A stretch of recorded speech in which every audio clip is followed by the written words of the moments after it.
This is the Cycling Over 60 podcast, Season 2, Episode 8, Winning the Cramp Battle, and I'm your host, Tom Butler.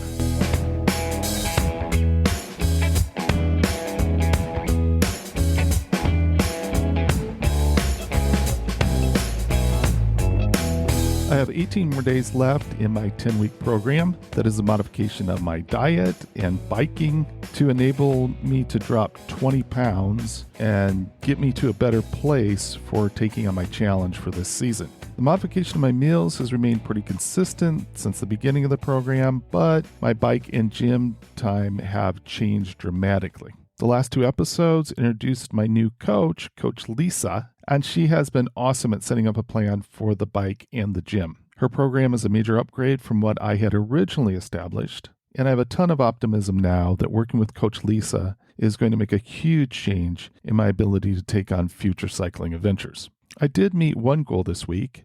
I completed the 200-mile goal for the Great Cycling Challenge. I'm happy that I made it. However, I'm falling well short of my fundraising goal. I'm going to be announcing that if I can raise another $170, that I'll raise my biking goal to 300 miles. I would love to be able to raise at least $500 for the Children's Cancer Research Fund.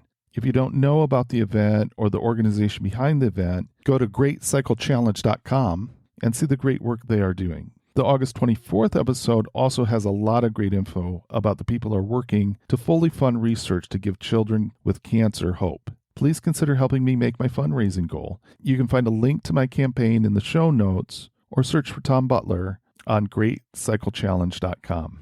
Any donation amount is valuable, and donations can be made anonymously. This week was mostly about getting my new Specialized Roubaix ready to ride. The theory is that having a true road bike will help me be able to go fast enough to feel more comfortable with doing more group rides. I can honestly say I am loving this bike. I also got some new shoes. I chose the Specialized Torch 2.0 shoes, and I'm using the 105 pedals made by Shimano. That means getting used to a different kind of shoe clip. I like the concept of the Specialized body geometry footbeds.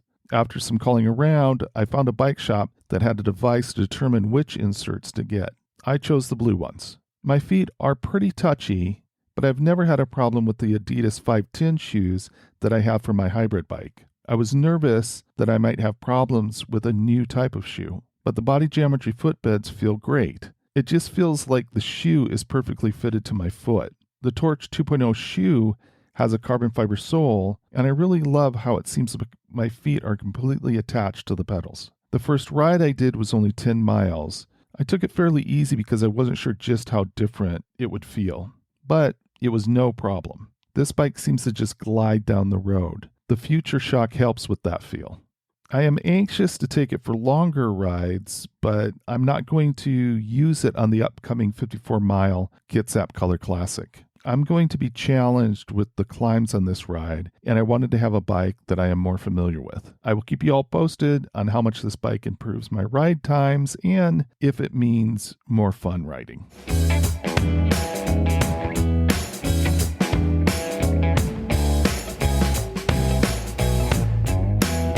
A while ago, a listener named Jim asked if we could do an episode on cramps. I asked Professor Adrienne McNamara, our exercise science expert, to share her opinion about exercise associated muscle cramps. Of course, she came ready to provide some very interesting information. This one's for you, Jim. Here is our discussion. I know that whenever I have Dr. Adrienne McNamara on, it's going to be an interesting and educational discussion. Welcome back, Professor McNamara. Thanks, Tom. Good to be back. So today we are talking about cramping, and I want to start out by talking about a couple of experiences that I have had with cramping. One is pretty early on in my return to cycling. I think it was about a 40-mile trek, and it was more hilly than anything I had been doing. And towards the end of the ride, I started getting really bad cramps. And so any stress, if I climbed up any hill at all, I would have to step off. I was actually worried that I was going to fall off. that I was going to cramp out and I wasn't going to be able to straighten out my legs and I would just go over. So I'd step off and I'd straighten out my legs and it would take quite a bit of time to get it to relax. And then I'd step on. And fortunately, we made it to a flat section and I could kind of freely spin for the last few blocks of the ride. I don't know if we had another major hill. I think it would have been go get the car and come get me. That sounds horrible. Yeah, it was not fun and it's painful. The second one was on the STP. So I was riding and I think we were about maybe 60 miles in of the 100 miles and I started feeling just a tinge.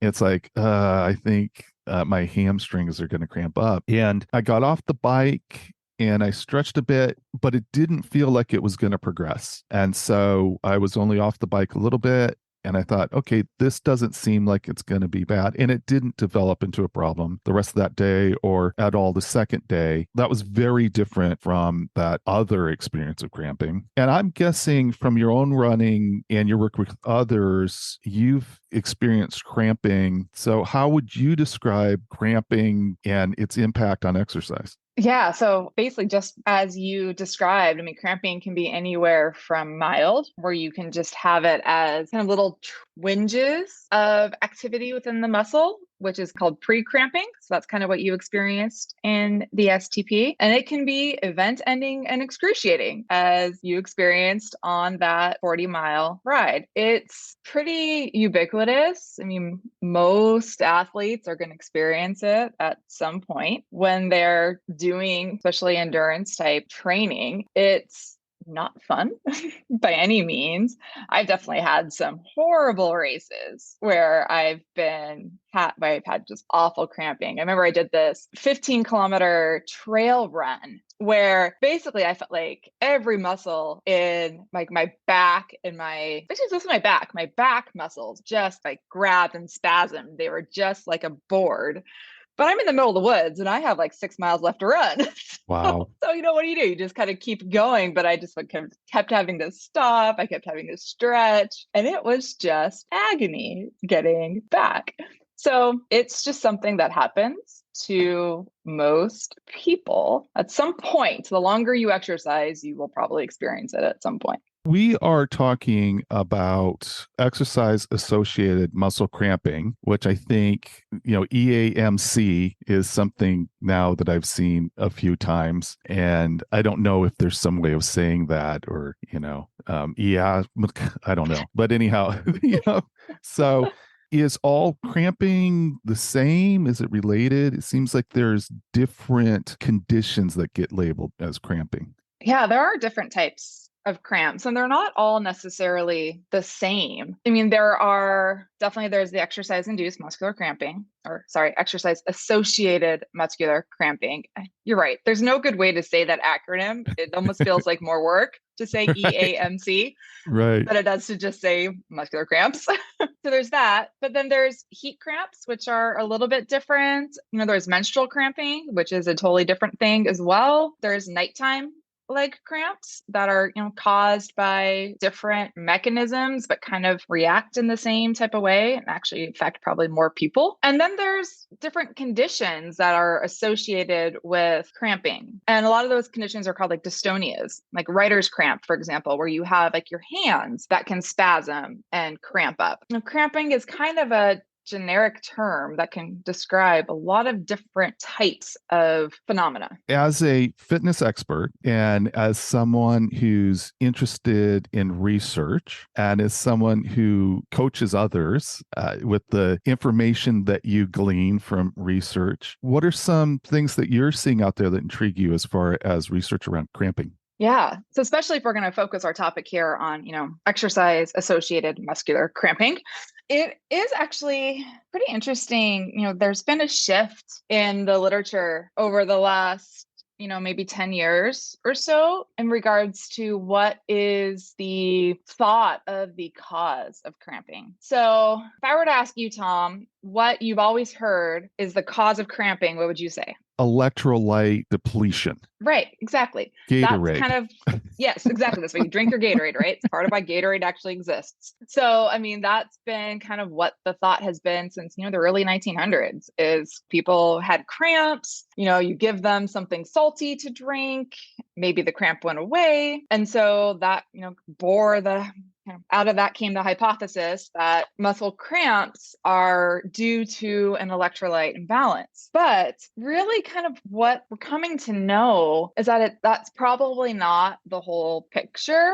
or maybe that's just a very small sliver of the picture. Because when you actually do experiments to try to isolate whether it is the electrolytes that are causing the cramps, that data doesn't actually make sense. So if you think about electrolyte imbalance, that's a systemic issue. But cramping is almost always localized to the working muscle. If it was a full issue always with electrolyte imbalance, you would have potentially that cramp anywhere. You also have, if you were to measure somebody's electrolytes right when they're cramping, often and you do that in actual research experiments where you initiate a cramp in somebody. I don't know why people sign up for those studies, but they do, usually grad students. And you measure their blood electrolyte, they're not usually all that different. So it's not really showing that they actually do have an electrolyte imbalance. But also you can initiate cramping in somebody who is fully hydrated. So it's not necessarily just a hydration issue. So there's definitely more that's going on than just hydration. And it's really hard to predict who necessarily is going to experience cramping. And so if it was just this cut and dry hydration electrolyte, it'd be really easy to prevent.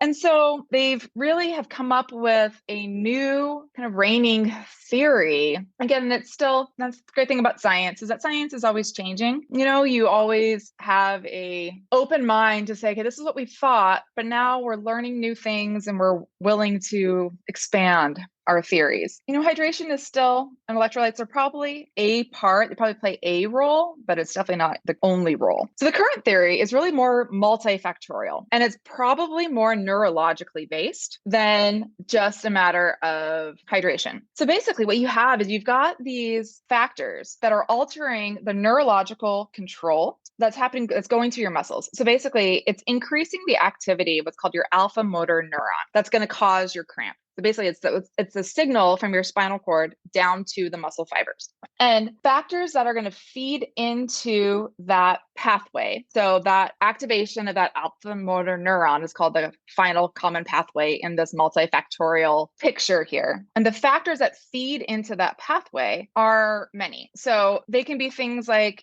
changes in training durations and intensity. So when you had your cramps on your ride where you were doing a ride that was hillier than normal, that fits into that theory, right? So you changed your intensity of what you were doing. You incorporated more hills. So that was something different. It was a different stimulus. And so then that led to the cramping. You can have other factors in there like low hydration. But what that's going to do is it's going to lead to increased muscular fatigue, which then is going to feed down to changing basically the neurological pathway going to that muscle. Muscle injury and pain also could have the same effect. So could things like temperature differences, as well as things like sleep, your age, and even things like your proportion of type 2 muscle fibers. All those things can play into the development of muscle fatigue and then how that's going to change down into your neurological control. And then there's things that are going to increase your nervous system activity that are unrelated to your muscles. And those are things such as like stress or stimulants or genetics. And they're all still going to funnel into that common pathway that initiates the cramp. So basically you're having this dysregulation between the factors that are going to be stimulating the muscle and inhibiting the muscle in favor of things that are stimulating it. Does that make sense? So that Yes. would be causing the cramp versus the relaxation. Got it. So that's kind of like the new overarching kind of theory that's going on with cramping right now, which is really interesting and it makes a lot more sense. Let me see if I can just reflect back what I'm hearing a bit. Yeah. Is that as time went on, and you mentioned that there's been research in cramping going back a long time. And so there was then developed a theory that became the predominant theory. And then over time and in research, they're like, we're not seeing something that is that easy. We're seeing something that appears to be more complex. And so as time has gone by, there's been other factors, other contributors that they've had to bring in to the research to get a better understanding of predicting when a cramp would happen and leading to a better understanding. Do you think that's the right way to say it? Yeah, definitely. Now, does that seem to relate to your personal experience and what you've seen in others, that it's much more complex? Oh, yeah, definitely. And it does make a lot more sense as you go and you can think through cramping and times when cramping has been an issue. Then, when you're able to think outside the box of just electrolyte balance, you can say, oh, yeah, well, that time I was going a lot longer than I had been trained for. So there it makes sense that I had cramps during that time. Or maybe this person, they were doing an event and they've been very sleep deprived the week going into it. And so that's going to lead to a scenario where their muscles are going to be prematurely fatiguing. And so that's going to lead them open to scenarios of higher cramping. So it's easier to kind of pinpoint and place what might be the culprits of the cramping, kind of based on this neurological theory. Again, they're looking at complexity, but it seems like that there are still those things that we think of about contributing to cramping that are still there. And so I guess we still see dehydration as being something that contributes to cramping. How would you, with this more complex view, how would you then talk about dehydration as a contributing factor? Yeah, so exactly. So dehydration then, or, hypohydration, where basically you're just not adequately hydrated. Maybe you are a heavy sweater, or maybe you are a really salty sweater. Adequate hydration and adequate electrolytes, they're still important for athletic performance. So it's not like they don't matter. They still matter for performance. And so in this model, their role is less on like the cellular membrane aspect that's actually going to initiate the cramp. It's more in the aspect of their role in causing muscular fatigue.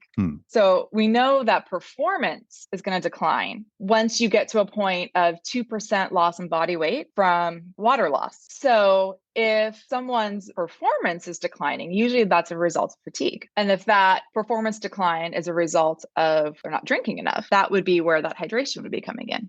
I guess what I'm thinking about is if I'm experiencing cramping and it comes on, then to me it would be nice to start eliminating factors. And so maybe I say, okay, maybe this is a result of me not drinking enough. And so I'm going to eliminate that. I'm going to focus on that, and I'm going to get that dialed in, and then that's one factor of the multiple factors that I've kind of got handled. Currently, what I do, and obviously weather makes a difference, the heat makes a difference.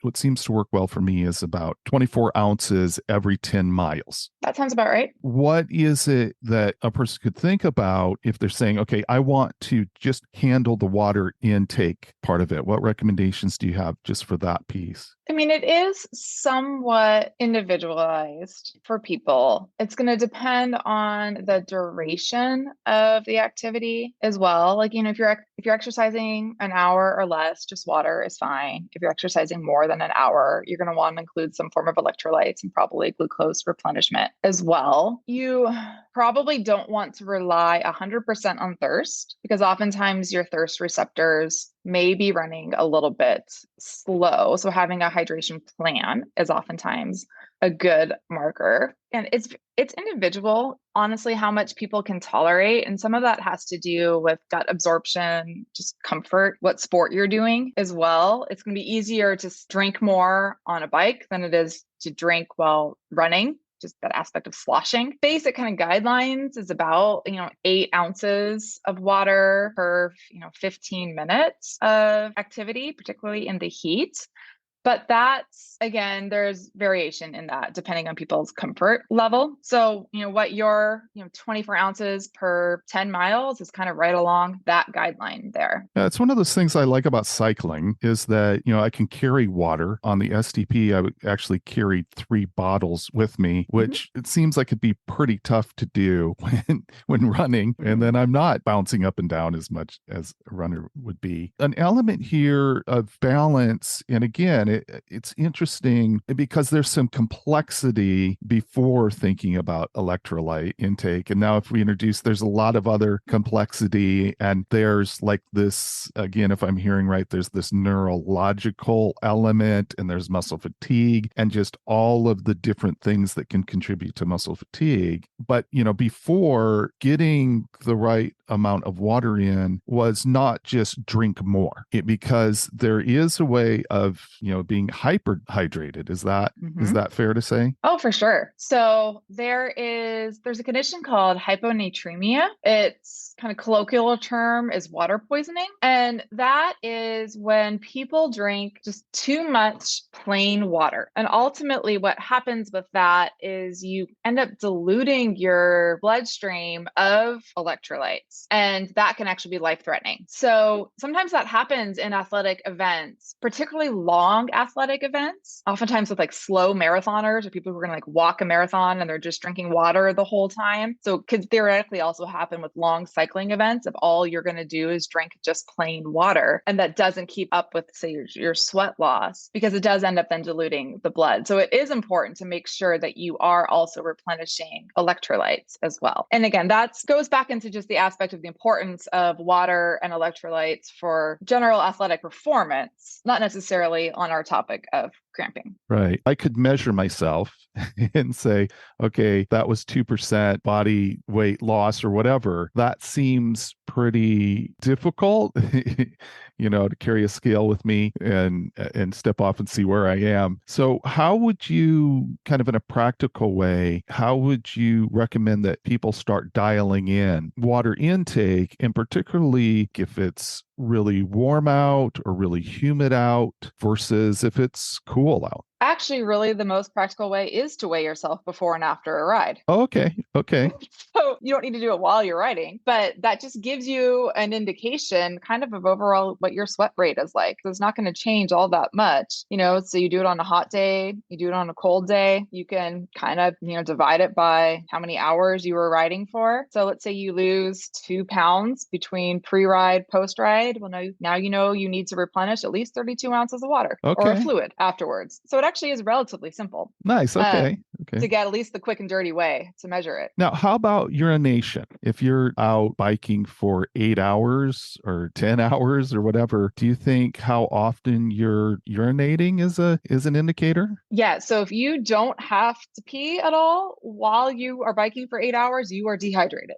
Okay. So you should be stopping at least 3 or 4 times throughout a day. Gotcha. You can also go by urine color as well. If it's dark, you are dehydrated. If it's light, you are probably good. A couple specific things. How about underlying medical conditions? Do you have any thoughts, or have you run across anything that would talk about kind of on an individual basis, some medical conditions that could contribute to cramping? Yeah, I mean, there are certainly some medical conditions that might contribute to cramping. Really, it has more to do with maybe some of those other types of cramping than just exercise associated muscle cramping. But in theory, there might be some crossover. There's a strong correlation between like liver disease, like cirrhosis of the liver, and people that have muscle cramping. People with diabetes, more than type 2 than type 1, because of the kind of nerve conduction issues, tend to have higher rates of leg cramps. Fibromyalgia is another condition that has a lot of cramping associated with it, like end-stage kidney disease. You're probably not going to have somebody doing end-stage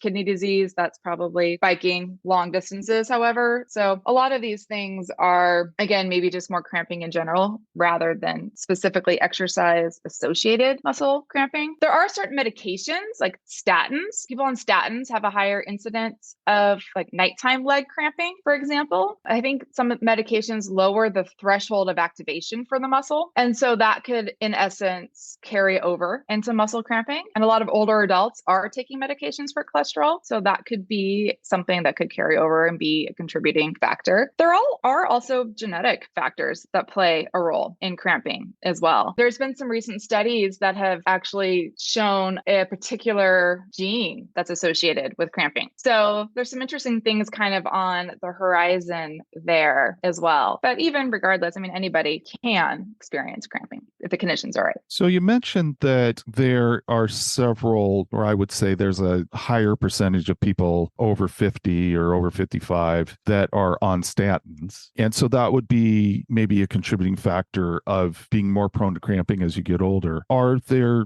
other things that you would highlight as far as age and the impact age has as far as susceptibility to cramping? Yeah, there's definitely some aspects that age can play a role in cramping. And really, it has to do largely in the aspect of the increase in premature fatigue during an exercise session. That's probably where age plays the biggest role. That can be something like, loss of muscle mass and strength that sometimes comes with aging. It doesn't always have to come with aging. A lot of that actually doesn't come from the biological aging process. It comes from lack of physical activity that comes with aging. But that can be a factor as well, especially as many older adults do tend to reduce their physical activity. Reductions in flexibility. Also, older adults do tend to lose some of their flexibility. Again, joints become a little bit less pliable, but just like strength, some of that has some of its roots in just reductions in physical activity. So if you do continue to move your joints, they can still continue to be flexible. But if your muscle is already starting out in a shortened position, it does put you at a slightly higher risk of cramping. You also have, again, things like, diseases. Sometimes older adults are going to be at a higher risk of,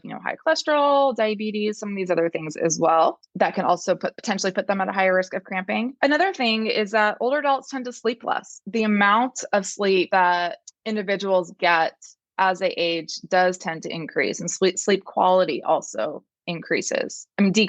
So that could also lead to that premature muscular fatigue in a session. Also, older adults, if we're going to talk about thirst, they tend to have higher zinc deficiencies, and zinc plays a role in your thirst perception. And so oftentimes older adults tend to drink less because of that. And sometimes they choose to drink less because, sometimes there's incontinence issues, or they're worried about that, or about the need to urinate more. And so there's a lot of factors that go around not wanting to drink as much. And so that's where that hypohydration can play a role as well. All sorts of multifactorial issues that can go into why potentially age may play a role. But again, it's just one of many factors that can play a role in cramping. It's interesting as you're talking, what's going through my mind is stay fit. Yes, absolutely. For those of you who hear this, who are in your 40s, get active or stay active. Yes. Yeah, there's a saying that, it's never too late to stop exercising, but it's always too early to stop. Yeah, awesome. I love that. Something that you said specifically about type 2 diabetes. And I'm wondering if you could talk kind of specifically about that, if you feel comfortable like sharing some information, because it seems like there could be multiple factors going on with type 2 diabetes. You talked about maybe some interruption of nervation. I don't know, maybe that's not right. Right way to say it, but also kind of maybe dehydration issues. If people are experiencing spikes in blood sugar, is that kind of a specific thing that you could see? There's some mechanisms to lead to muscle fatigue, to lead dehydration, whatever. I mean, from my understanding, as far as cramping goes, it has to do potentially with increase in peripheral neuropathy. that comes from diabetes and increases in blood sugar. Basically, you can get damage. High blood sugar can damage nerve endings. And so in that case, if we're talking about a neurological basis to cramping, that could be, the theoretical basis in that. You could also have, decreases in, peripheral vasculature as well, because blood vessels also get damaged with diabetes. Thirst could potentially play a role because you do get dehydrated in levels of high blood sugar because your kidneys are working hard to try to filter out the high levels of glucose. But outside of that, I can't really speak more to any specific mechanism. It is one of those interesting things when it comes to exercise, because exercising is like a major strategy for me to delay or hopefully prevent type 2 diabetes. And I'm like right there knocking on the door. And so exercise is a major factor in me managing my blood sugar. And so here you have something that the more that I do, the more corrective it is with my blood sugar. And then the better it is as far as the activities that I do. It's a nice spiral in the right direction. Instead of spiraling down, spiral up by exercising, better management, and then a better environment for muscle. Oh, absolutely. I mean, exercise is absolutely one of the best things that somebody can do to manage their blood sugar in a case of prediabetes or diabetes with type 2. Even in diabetes with type 1 diabetes, it just adds extra levels of complication with that. But that's a whole other episode, Tom. Okay. We can go down all sorts of rabbit holes that way. Well, not associated with cramps. I'll hold you to that. I think that would be a great discussion to have. One of the things that you've talked about before is journaling. Yes. It seems like that would be a valuable thing to do if someone experienced cramping a lot, to journal. Can you talk about that? Yeah, exactly. That's like my number one recommendation when you're wanting to figure out like how could you prevent cramping? And it's really to start to keep a log, to know what your triggers are, because it is so multifactorial and everybody probably has their own kind of special sauce that's going to cause their muscles to cramp. And so what's going to work for one person probably is not going to work for somebody else. So again, the best thing to do is just to keep a log of when you cramp and then to work backwards from there. So what were the factors associated with that exercise session, with maybe the days and the weeks preceding that event? And, what kind of commonalities can you find between cramping episodes and see, what might be your triggers? Is it sleep? Is it nutrition? Is it stress? Is it too much caffeine? What is it for you? And then you can work to avoid those. Again, our bodies are smart. Our bodies tell us so many things if we just listen to them.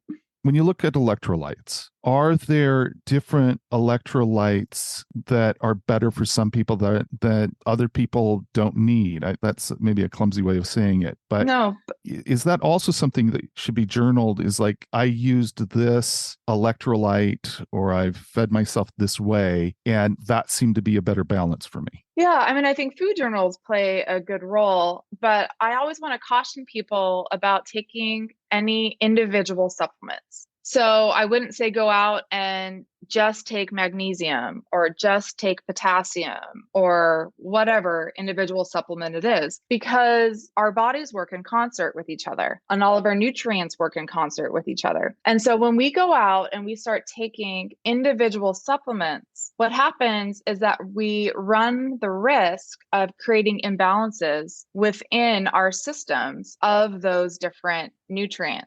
And so you might end up with more of one thing, which then inhibits the absorption of something else, because we have nutrients that either rely on each other for absorption or they compete with each other for absorption. And so you actually can end up doing more harm by going and giving single supplements than doing like a multi-supplement thing. The best case, if you're going to do electrolyte replacement, is to get something that has a multitude of electrolyte, like a little soup of electrolytes in them.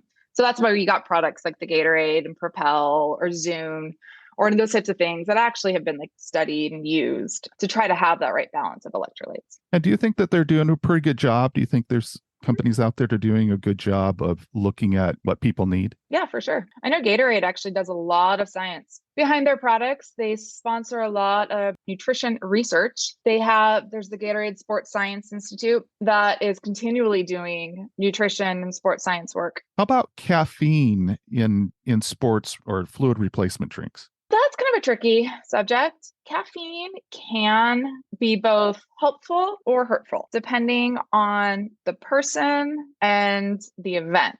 So in the case of cramping, it's possible that caffeine could increase someone's propensity to cramps because it's a central nervous system stimulant. And so if you are prone to cramping, or if all the other factors are right for cramping, and you are stimulating or exciting your nervous system, that might be the factor that is going to then send those excitatory signals to then cause the cramp. But caffeine can also help endurance performance as well. If it's in moderate amounts, it helps more if you abstain from it for a few days and then use it right before an event. So it is considered an ergogenic aid because there is a lot of research to show that it is helpful. I think it does also help mobilize fat. So you can utilize the energy availability from fat. It's one of those things that is a kind of proceed with caution type of substance. You would never want to use very high doses of caffeine. Also for the aspect of sleep, the potential for, heart palpitations if you're not used to it. There's just a lot that could go on behind the scenes with caffeine. But as far as stimulants go, caffeine is probably one of the safer stimulants than, say, going and drinking Red Bull or 5 Hour Energy or any of those that have all sorts of other stuff in them too. Gotcha. If I was starting a new exercise program, and I, maybe in the past, I know that I'm susceptible to cramping. Having this focus, it seems like muscle fatigue is now a major thing to focus on. So if I was starting a new exercise program, do you think as someone, if I was susceptible to cramping, I would modify how I started that program? Or is it just how anybody needs to start a new exercise program through moderation? It just makes that more important. Yeah. I think, again, just that aspect of starting slow and gradually building. So again, the two factors that seem to be most involved in cramping are, an increase in exercise duration and an increase in exercise intensity. So when you are starting, making sure that, you kind of follow that 10% rule. So you're only increasing your overall volume, by 10% a week. So you're going gradual. You're not increasing intensity and duration in the same setting. Oftentimes when people are cramping also is when they are going an event. So they're doing something a lot harder than they would have during training. Maybe wait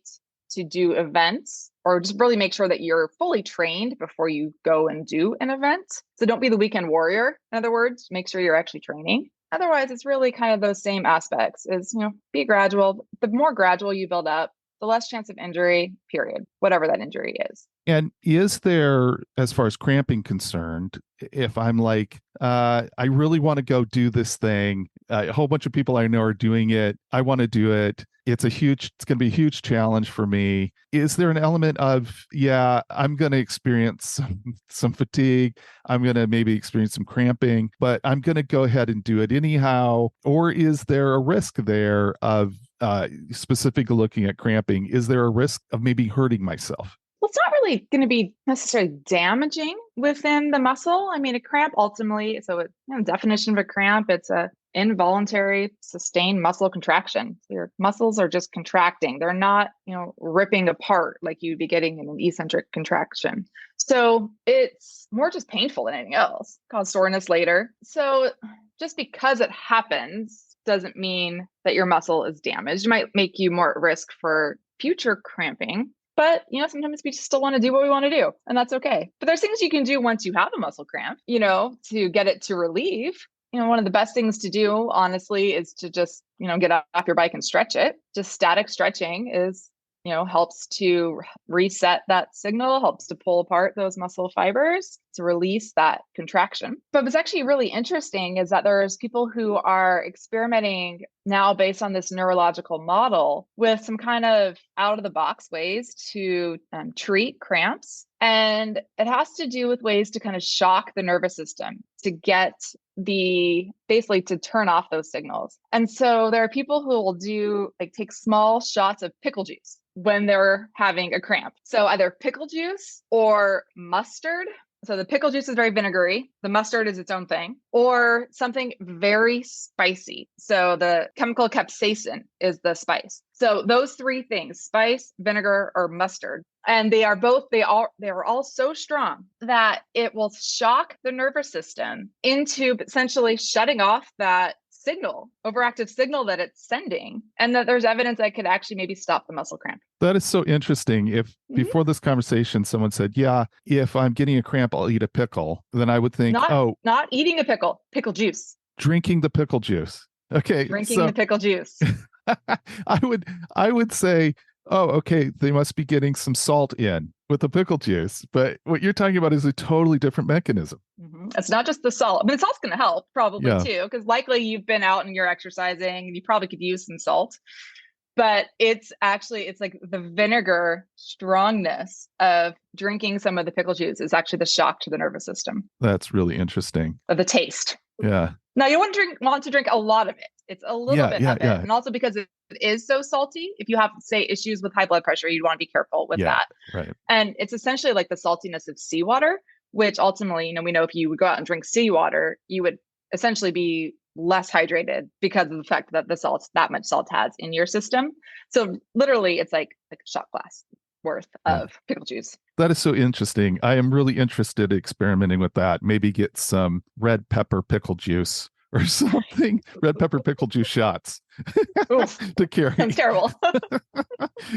This really leads me to believe that it's valuable if you're somebody that is cramping, especially like someone that's starting a new exercise program and you find, cramping is kind of interfering with my ability to stay with it. Then working with an exercise professional, it seems to me, would be extremely valuable, because this element of muscle fatigue is something that having someone who really knows what they're talking about as far as exercise science is going to be really beneficial. Yeah, for sure. I think anytime you can get, professional help that's individualized to you can be useful and of benefit. But of course, again, like our bodies are great teachers as well. If we just, take that step back and learn to really listen to our bodies, there's again so much that they can teach us as well, listening to all the cues that they're telling us. So again, that's why keeping a log is always that first step, and then going and seeking professionals later. Well, I do want to let you know that I am keeping a journal. It hasn't been for very long, but I am keeping a journal, and I'm terrible at it. It's like I need to, as soon as I get done, start writing, and not like 3 hours later. So, right. Well, is there anything else that you can think of?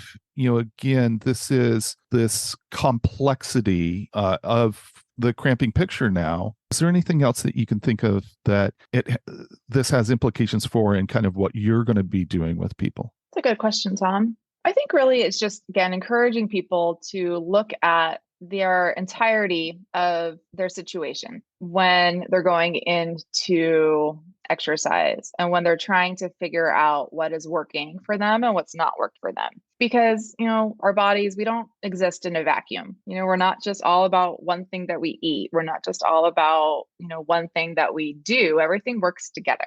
So looking at our lives as a whole and finding how each part of that all fits together. And I think that's a good way to kind of look at cramping as well. And I think for your listeners too, also knowing, if you're prone to cramping or if you've had a really bad instance of cramping, don't let it discourage you, that there's ways to probably get around it, and that everybody experiences it at some point. So you're not alone. Very good. As always, this has been an awesome discussion. I really appreciate you. I really appreciate the information that you bring, and that you're someone who pursues learning all the time. I know that about you, and I just appreciate that so much.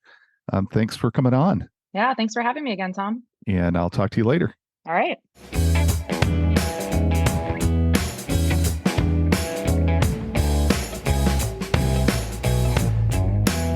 Like Jim, I am someone that has to be careful not to cramp up, so I really appreciated hearing all that information from Dr. McNamara. Her focus on journaling is difficult for me, but I see so much value in having information to analyze to help me better prepare for success, and that includes to better prepare to not have cramps.